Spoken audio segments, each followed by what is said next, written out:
ایک نوجوان شادی کی پہلی رات دیر تک گھر نہیں آیا۔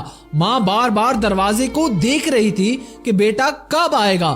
ماں کی خواہش تھی کہ میں اور نئی نویلی دلہن اور بیٹا بیٹھ کر مل کر کھانا کھائیں۔ جتنا وقت گزرتا جاتا ماں کی پریشانی بڑھتی جا رہی تھی۔ سردی کا موسم تھا اور ماں کی عمر بھی زیادہ تھی، یعنی کہ ان کی عمر 50 سے لگ بھگ تھی۔ سردی جب حد سے بڑھ جاتی تو ماں 5 منٹ کے لیے کمرے میں چلی جاتی اور پھر واپس آ جاتی۔ ایک دفعہ جب ماں کمرے میں چلی گئی تو بیٹے نے بازار سے اچھا کھانا لایا اور یہ وہ کھانا لانے کی وجہ سے ہی لیٹ ہوا تھا۔ بیٹا سیدھا اپنے کمرے میں چلا گیا اور بیوی کو کہا، میں آپ کے لیے بازار سے اچھا کھانا لے آیا ہوں۔ بیوی نے کہا، وہ تو ٹھیک ہے، لیکن آپ کی ماں نے بھی ابھی تک روٹی نہیں کھائی اور وہ آپ کی ہی وجہ سے بہت زیادہ پریشان تھی۔ آپ ایسا کریں، تب تک منہ ہاتھ دھو لیں اور میں ماں جی کو بلا لیتی ہوں۔ ایسے ماں جی کو بھی یہ معلوم ہو جائے گا کہ میرا بیٹا اب گھر آ گیا ہے۔ بیٹا بولا، ایسا نہ کرو، رہنے دو، میں اور آپ مل کر کھانا کھا لیتے ہیں، پھر جا کر ماں سے مل آؤں گا۔ بیٹا باضد تھا کہ یہ کھانا ٹھنڈا ہو جائے گا، میں اور آپ مل کر پہلے کھا لیں اور ماں کو بعد میں کھانا دے دیں گے اور بتا بھی دیں گے کہ میں آ گیا ہوں۔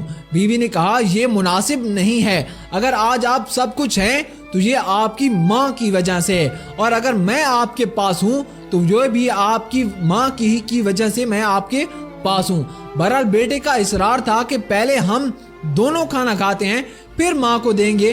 بیوی نے جب دیکھا کہ یہ انسان نما جانور ہے تو فوراً کہا، مجھے طلاق چاہیے۔ شوہر اس کی طرف دیکھنے لگا اور بیوی نے پھر کہا، مجھے طلاق چاہیے، میں جانور کے ساتھ نہیں رہ سکتی۔ ماں باہر گیٹ کے سامنے بیٹے کا انتظار کر رہی تھی کہ اچانک سے گھر میں شور کی محسوس آواز ہوئی۔ اس کو جب کمرے میں دولہا اور دلہن کی شور کی آواز سنی تو حیران ہو گئی کہ بیٹا کب آیا اور شور کیوں ہے۔ بہرحال جب ماں کمرے کی قریب پہنچ رہی تھی تو دونوں میاں بیوی کے راستے الگ ہو گئے۔ جیسے ہی ماں کمرے کی قریب پہنچی تو جھگڑا اس قدر بڑھ گیا تھا کہ بات طلاق تک پہنچ چکی تھی۔ معلوم ہوا کہ طلاق ہو چکی ہے، اب کوئی راستہ نہیں بچا۔ بوڑھی ماں یہ صدمہ برداشت نہ کر سکی اور اس دنیا سے رخصت ہو گئی۔ انا للہ و انا الیہ راجعون۔ یوں شادی کی پہلی رات ماں کا جنازہ نکل گیا۔ بیوی طلاق لے کر اپنے ماں باپ کے گھر سیدھی چلی گئی اور کچھ ہی عرصے بعد دوسری شادی کر لی۔ تقریباً 30-35 سال 40 سال کے بعد یہ عورت حج پر جا رہی تھی۔ اس کے فرما بردار بیٹے اور بہت مالدار بھی تھے، وہ بھی اس کے ساتھ تھے۔ راستے میں ایک فقیر بد حالت میں بھیک مانگ رہا تھا۔ جب عورت نے دیکھا تو اپنے بیٹوں کو کہا کہ اس بندے کو بلاؤ۔ بیٹوں نے فقیر کو بلایا۔ عورت نے جب قریب سے دیکھا تو خود جا کر فقیر کو کان میں کہا، کیا ماجرا ہے، آپ بھیک کیوں مانگ رہے ہیں؟ ایسی کون سی وجہ ہے کہ آپ بھیک مانگ رہے ہیں؟ فقیر نے کہا کہ ساری عمر بہت پیسہ کمایا ہے، بہت کچھ تھا، ابھی جب بوڑھا ہوا ہوں تو بیٹوں نے گھر سے نکالا اور ابھی مزدوری نہیں کر سکتا تو مجبور ہو کر بھیک مانگ رہا ہوں۔ عورت نے کہا، آپ نے مجھے پہچانا؟ میں آپ کی پہلی بیوی ہوں، آپ کو اپنے عمل کی سزا مل گئی ہے اور الحمدللہ مجھے اپنے اعمال کی جزا مل گئی ہے۔